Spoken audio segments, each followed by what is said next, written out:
પંકજભાઈ પોતાના સંતાનો માટે કરોડો રૂપિયાની સંપત્તિ છોડીને ગયા હતા, પરંતુ તેના પુત્રોએ પોતાની બહેનના એક લારીવાળા સાથે લગ્ન કરાવી દીધા, જે લારીવાળો ખૂબ જ ગરીબીમાં જીવન જીવી રહ્યો હતો.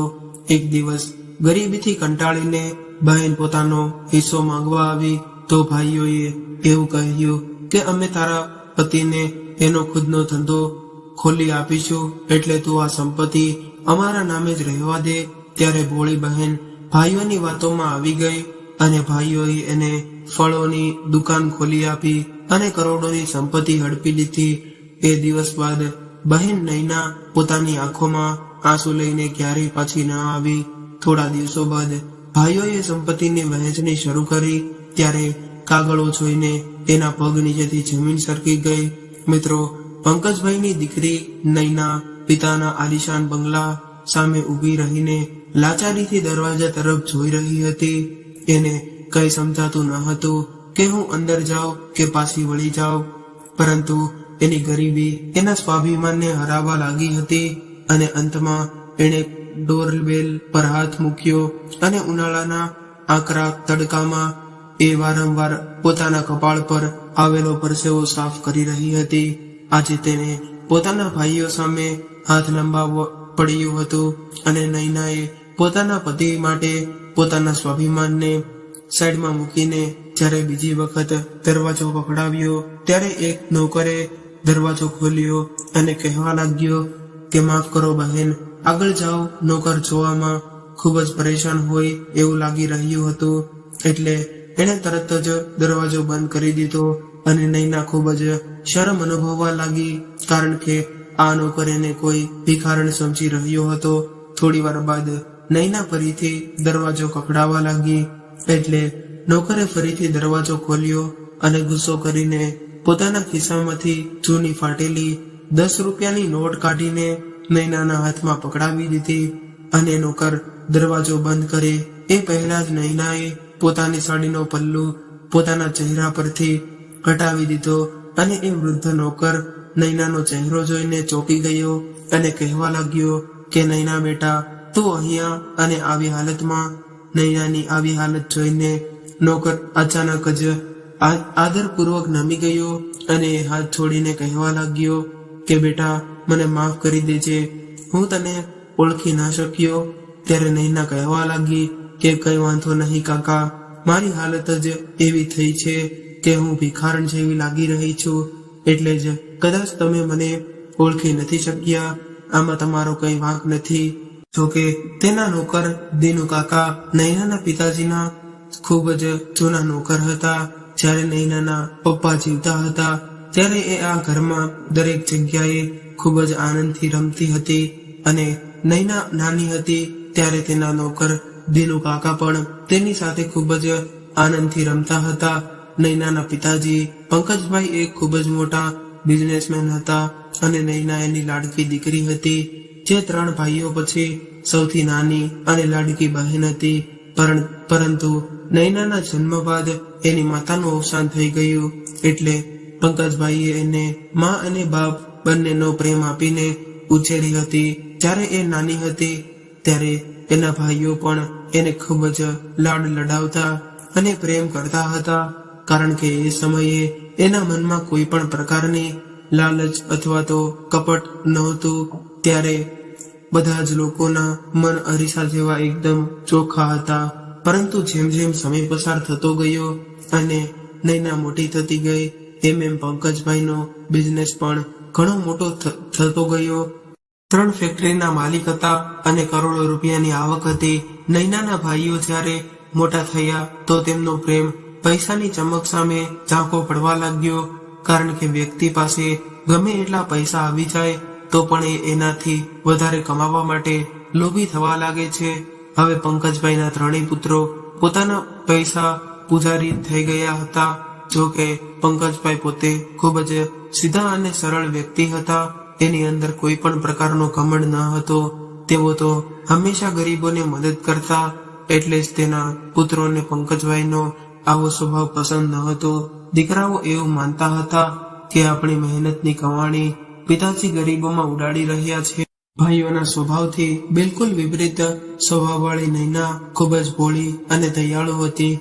એને દુનિયાદારી અને પૈસાથી એટલો બધો લગાવ ન હતો, એટલે જ એ પિતાજીને સૌથી વધારે વહાલી હતી.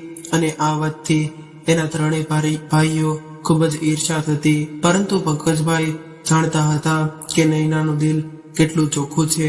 પંકજભાઈ દીકરીની દરેક ઈચ્છા પૂરી કરતા હતા અને નૈના માટે પણ પોતાના પિતાથી વહાલું બીજું કોઈ ન હતું. પિતાજી એના માટે એક એવો પડછાયો હતા જેના છાયામાં એ થોડો સમય આપે આરામ કરી લેતી. પરંતુ જીવનનો કોઈ ભરોસો નથી હોતો. કોઈ પણ વ્યક્તિને છાયામાંથી તડકામાં ફેરવવામાં એક પણ નથી લાગતી. નૈના સાથે પણ કંઈક આવું જ બન્યું હતું, કારણ કે એનું ખુશીઓથી ભરેલું આંગણું હવે વેરાન થવાનું હતું અને હવે તેના જીવનની તમામ ખુશીઓ ખતમ થવાની હતી. કારણ કે પંકજભાઈને ગંભીર બીમારી લાગુ પડી હતી અને પંકજભાઈ પણ દરેક પળે પોતાની દીકરી માટે ચિંતિત રહેતા હતા. એ એવું વિચારતા હતા કે મારા મરણ બાદ મારી દીકરીનું શું થશે? મારા દીકરાઓ તો એનું જીવન હરામ કરી નાખશે. કારણ કે પંકજભાઈ જાણતા હતા કે નૈનાના ભાઈઓ તો માત્ર ને માત્ર પૈસાના ભૂખ્યા હતા. એના દિલમાં પોતાની બહેન માટે કોઈ પણ લાગણી ન હતી. એટલે તેઓ આખો દિવસ પરેશાન રહેતા હતા અને પોતાની બીમારી કરતા દીકરીના ભવિષ્યને વધારે ચિંતા હતી. તેઓ રાત દિવસ દીકરીના દુઃખમાં ડૂબેલા રહેતા. પરંતુ નૈનાને એ વાતની જાણ ન હતી કે પિતાજીને કોઈ ગંભીર બીમારી લાગુ પડી ગઈ છે અને એ હવે થોડા દિવસના મહેમાન છે. પંકજભાઈ પાસે હવે થોડા દિવસો જ રહ્યા હતા અને જ્યારે તેઓ શારીરિક રીતે કમજોર રહેવા લાગ્યા એટલે નૈના પરેશાન થઈ ગઈ અને કહેવા લાગી કે પિતાજી, તમે કેમ આટલા કમજોર થઈ ગયા છો? તમારી આંખો નીચે ખાડા પડી ગયા છે. ત્યારે પંકજભાઈ દીકરીના માથા પર હાથ મૂકીને કહેવા લાગ્યા કે દીકરી, હવે મારો સમય આવી ગયો છે. કોણ જાણે મારા ગયા બાદ તારું શું થશે? તું તો એટલી ભોળી છો કે તને દુનિયાદારીની કોઈ પણ પ્રકારની સમજ નથી અને એના કારણે જ કોઈ પણ વ્યક્તિ તારો ફાયદો ઉઠાવી શકે છે. એટલે મને તારી ખૂબ જ ચિંતા થાય છે. પિતાજી આવું કહી રહ્યા હતા ત્યારે નૈના બેચેન થઈને પિતાજી સામે જોવા લાગી, કેમ કે એણે તો ક્યારેય વિચાર્યું પણ ન હતું કે મારા પિતાજી આવી રીતે અચાનક મને છોડીને જવાના છે. એની માન તો બાળપણમાં જ છોડીને ગઈ હતી. હવે પિતા પણ જવાના હતા. એટલે એ રાત દિવસ પિતાજી પાસે બેસીને રડતી રડતી રહેતી. અને થોડા દિવસ બાદ પંકજભાઈનું અવસાન થઈ ગયું અને તેની સાથે સાથે નૈનાની તમામ ખુશીઓ પણ એની અર્થીની આગમાં બળી ગઈ હતી. નૈના હજુ તો એના પિતાજીના દુઃખમાંથી બહાર પણ નહોતી આવી. ત્યાં તો એના ભાઈઓ એની પાછળ પડી ગયા અને કહેવા લાગ્યા કે નૈના, અમારે તારા લગ્ન કરાવવા છે. ત્યારે નૈના ચોંકી ગઈ અને ભાઈઓ સામે જોવા લાગી અને કહેવા લાગી કે ભાઈ, મારા લગ્ન શું ઉતાવળ છે? પિતાજીનું અવસાન થયું એને હજુ તો 1 મહિનો પણ નથી થયો.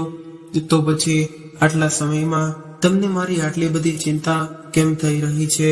શું હું તમારા પર બોજ બનીને રહું છું? ત્યારે એના ભાઈઓ ઢોંગ કરીને ભાવુક થઈને કહેવા લાગ્યા કે પિતાજીની એવી ઈચ્છા હતી કે નૈનાના લગ્ન ખૂબ જ ટૂંકા સમયમાં કરી દેજે, કારણ કે દીકરી પોતાના ઘરમાં જ સારી લાગે છે. માતા પિતાનું ઘર તો એના માટે પારકું હોય છે. એકના એક દિવસ તો એને પોતાના ઘરે જવું જ પડે છે.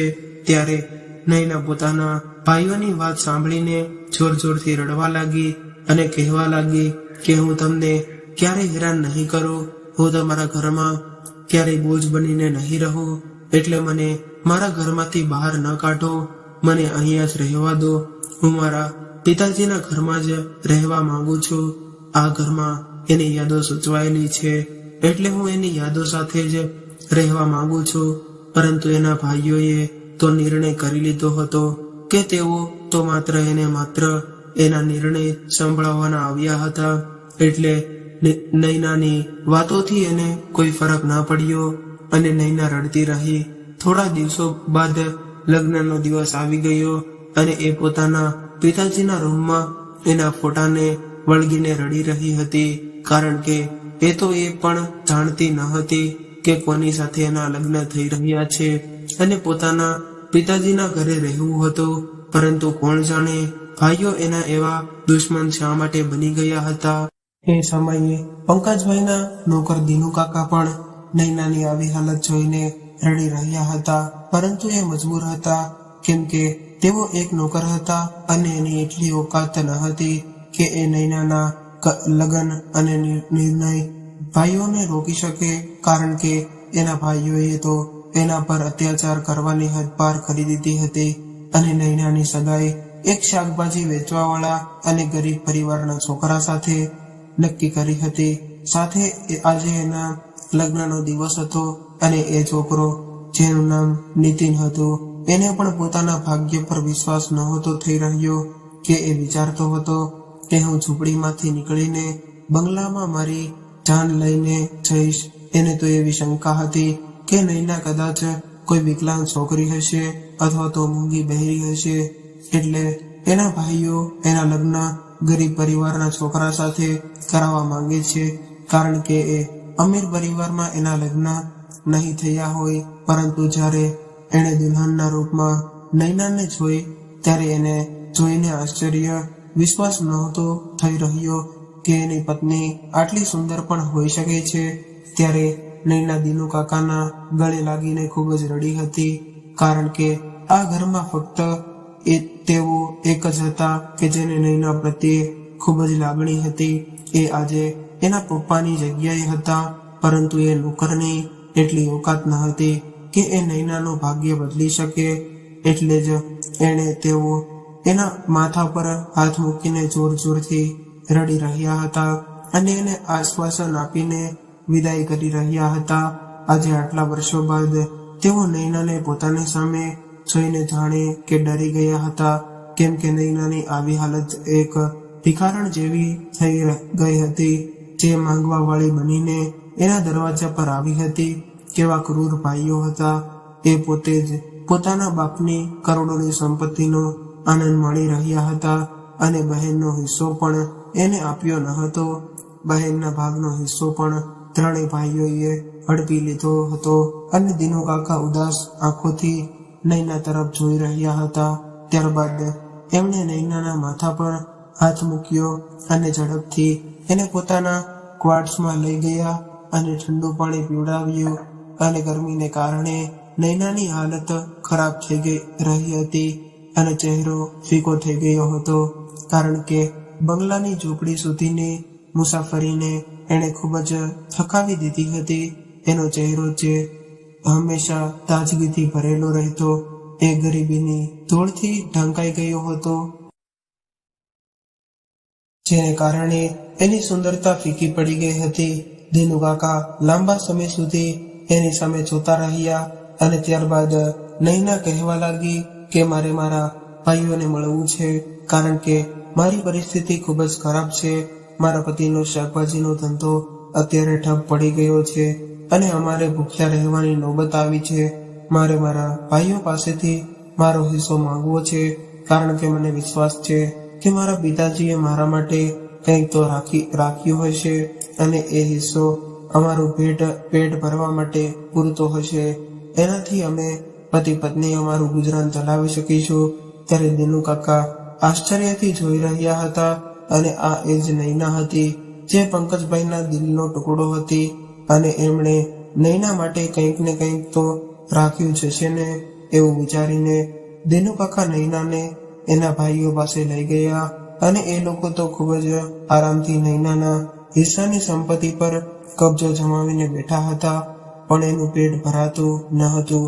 જ્યારે નૈનાને પોતાની સામે ઉભેલી જોઈ તો એવો ચોંકી ગયા, કારણ કે તેમણે તો એવું વિચાર્યું હતું કે નૈના તો ભૂખને કારણે તડપીને ક્યાંક મરી ગઈ હશે અને આવું કરવા માટે જ ભાઈઓએ એક ગરીબ વ્યક્તિ સાથે એના લગ્ન કરાવ્યા હતા, જેથી ટૂંક સમયમાં જે મરી જાય અને પિતાજીની કરોડોની સંપત્તિમાં હિસ્સો માંગવા ન આવે.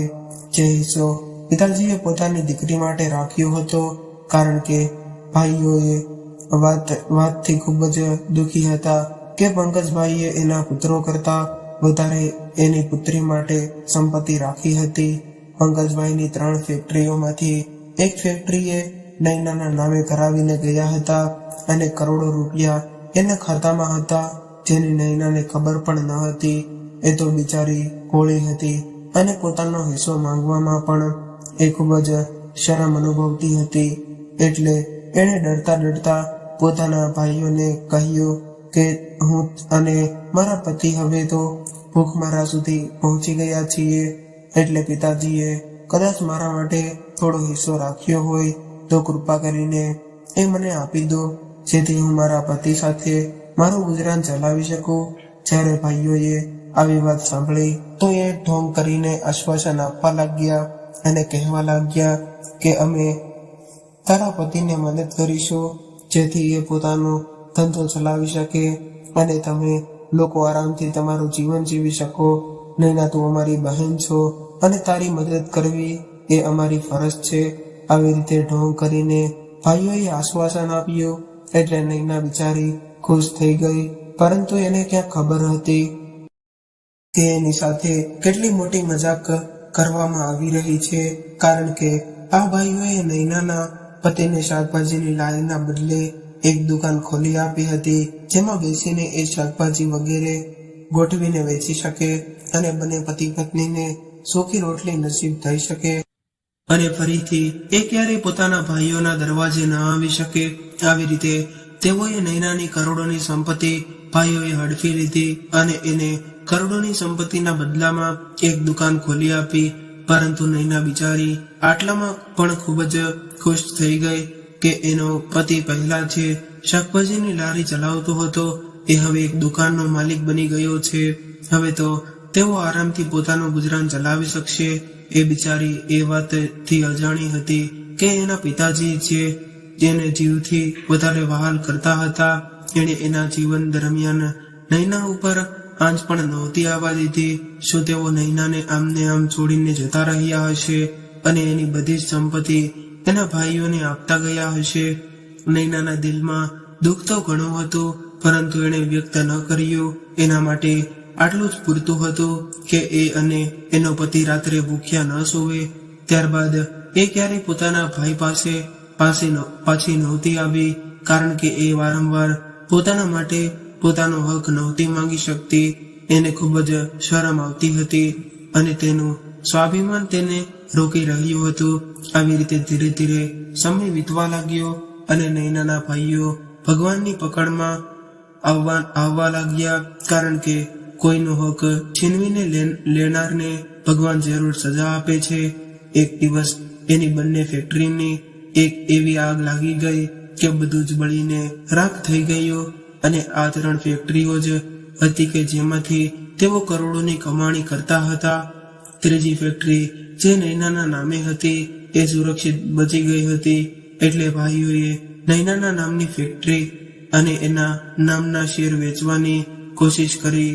અને જ્યારે તેઓ વકીલ સાથે વાત કરવા ગયા તો તેના પગ નીચેથી જમીન સરકી ગઈ, કારણ કે એ વકીલ જે પંકજભાઈના મિત્ર હતા અને એના સૌથી વિશ્વાસુ વકીલ હતા. પંકજભાઈએ પોતાના મૃત્યુ પહેલા એની પાસે એક વસિયતનામું લખાવ્યું હતું, જે મુજબ નૈનાના શેર અને ફેક્ટરી એના ભાઈઓને વેચવાની બિલકુલ પરવાનગી નહોતી અને કદાચ કોઈ એના પર કબજો કરવાની કોશિશ કરશે તો એને જેલની સજા થશે અને જેટલો સમય પણ એ સંપત્તિ નૈના સિવાય બીજા કોઈના કબજામાં રહેશે તો એ બધાનો પ્રોફિટ નૈનાને આપવો પડશે અને ફેક્ટરી પણ નૈનાને આપવી પડશે. નૈનાના ભાઈઓ આ વસિયતનામું સાંભળી રહ્યા હતા અને એના કપાળ પર પરસેવાના ટીપા વળી રહ્યા હતા, કારણ કે તેઓએ આજ સુધી કંઈ પણ સંભાળીને ક્યારેય કોશિશ પણ નહોતી કરી. એણે તો બસ પોતાના મનમાની કરી હતી અને પોતાની હરકતોમાં એટલા બધા આગળ વધી ગયા હતા કે ભગવાનની પકડમાં આવી ગયા હતા, છતાં પણ એ સુધારવાનું નામ નહોતા લઈ રહ્યા અને નૈનાના હિસ્સાની સંપત્તિ પણ વેચવાની કોશિશ કરી રહ્યા હતા. પરંતુ વકીલની આ વાત સાંભળીને તેઓ ચોંકી ગયા, કારણ કે હવે તો નૈનાની સંપત્તિ જ રહી હતી. બાકીની બંને ફેક્ટરીઓ તો તેઓ ગુમાવી ચૂક્યા હતા અને આ ફેક્ટરી પણ નૈનાને સોંપી દીધી હોત તો રોડ પર આવી ગયા હોત. અને વકીલ સાહેબ કહી રહ્યા હતા કે જેટલો સમય આ ફેક્ટરી ઉપર કબજો રહ્યો છે અને એનો પ્રોફિટ મળ્યો છે એ પણ પૂરેપૂરો નૈનાને એટલે કે ફેક્ટરીની માલિકને આપી દેવામાં આવે, કારણ કે આ પ્રોફિટ એને ન આપવાના કિસ્સામાં તમારા પર કેસ થઈ શકે છે. હવે ત્રણેય ભાઈ માથું પકડીને બેસી ગયા હતા, કારણ કે એમને પોતાનું ભવિષ્ય સાવ અંધકારમય લાગી રહ્યું હતું. એમણે આજ સુધી એટલા પણ જલસા કર્યા હતા એ બધા જ હવે સમાપ્ત થઈ ગયા હતા અને તેઓ રસ્તા પર આવી ગયા હતા અને જેલમાં જવાના હતા, કારણ કે એની પાસે એટલા પૈસા પણ ન હતા કે પ્રોફિટ નૈનાને આપી શકે જે કરોડોમાં હતું. બીજી બાજુ નૈના પોતાની ઝૂંપડીમાં પોતાના પતિ સાથે સૂકી રોટલી ખાઈને આનંદથી રહેતી હતી અને આ બાજુ એના ભાઈઓ બંગલામાં રહેતા હતા તો પણ શાંતિથી વંચિત હતા, કારણ કે તેમને રાત્રે ઊંઘ નહોતી આવતી. કોઈ અનાથનો હક આટલા વર્ષો સુધી માર્યા પછી સુકૂનની ઊંઘ કઈ રીતે આવી શકે? તેઓને પોતાના કરતા વધુ પોતાના બાળકોની ચિંતા હતી. તેઓ પણ એની સાથે જ રસ્તા પર આવી ગયા હતા, કારણ કે હવે તેઓ બે બાળકોના બાપ હતા. એટલે ત્રણેય ભાઈઓ બીજા દિવસે નૈનાને શોધવા લાગ્યા. તેઓ તો એ પણ જાણતા ન હતા કે નૈના ક્યાં રહે છે અને કેવી હાલતમાં છે, પરંતુ આજે તો નૈના સામે હાથ લંબાવવા લાગ્યા હતા. તેઓએ એની ઝૂંપડી શોધી કાઢી. એક જગ્યાએ 2 મિનિટ પણ ઊભા રહેવું મુશ્કેલ હતું. નૈનાને પોતાની ઝૂંપડીમાં ક્યાંય નહોતી મળી રહી કે એ પોતાના શેઠ ભાઈઓને ક્યાં બેસાડી, એટલે એ શરમ અનુભવી રહી હતી. તૂટેલી ખુરશી સિવાય ઘરમાં કંઈ ન હતું, પરંતુ એ બધા ભાઈઓ નૈનાના પગમાં પડી ગયા અને જોરથી રડવા લાગ્યા. ત્યારે નૈના તો અચાનક એની સામે આશ્ચર્ય અને ચિંતાથી જોવા લાગી અને વિશ્વાસ નહોતો થઈ રહ્યો કે સૂટ બૂટ પહેરેલા ભાઈઓ એક ગરીબ બહેનના પગમાં કેમ પડી ગયા છે. એટલામાં દિનુ કાકા પણ ઝૂંપડીની અંદર આવ્યા. ત્યારે નૈનાએ એને પૂછ્યું કે દિનુ કાકા હસવા લાગ્યા અને કહેવા લાગ્યા કે આજે તારા ભાઈઓની અકલ ઠેકાણે આવી ગઈ છે, કારણ કે ભગવાનની લાઠીમાં અવાજ નથી હોતો. આજે એને એના કર્મોનો દંડ મળી ગયો છે અને હવે તારે પણ આ ઝૂંપડીમાં વધુ સમય નહીં રહેવું પડે.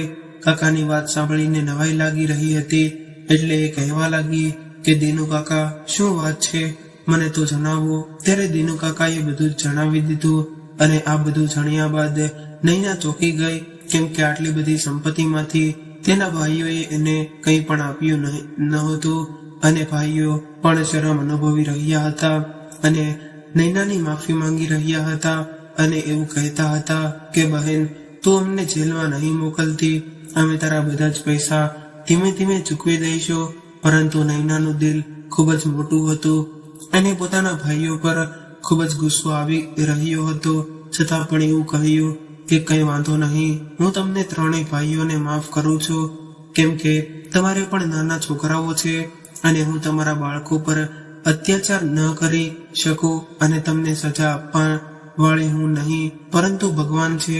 ભગવાન ચાહે તો તમને જમીન પરથી ઉપાડીને આકાશમાં બેસાડી શકે છે અને આકાશમાંથી ઉતારીને રોડ પર પણ ફેંકી શકે છે. ત્યારબાદ નૈના પોતાના ભાઈઓ સાથે પિતાજીના બંગલામાં આવી ગઈ અને સાથે પોતાના પતિ અને બાળકો સાથે ખૂબ જ આનંદથી જીવી રહી છે. અને જે બંગલામાં એ સમયે એ એના પપ્પા સાથે રહેતી હતી, એના ભાઈઓ પણ એ જ બંગલામાં રહેતા હતા, પરંતુ એ લોકો નૈનાની દયા પર જીવી રહ્યા હતા, કારણ કે પોતાનો હિસ્સો તો તેઓએ ગુમાવી દીધો હતો અને હવે તેઓ નૈનાના હિસ્સા પર જીવી રહ્યા હતા.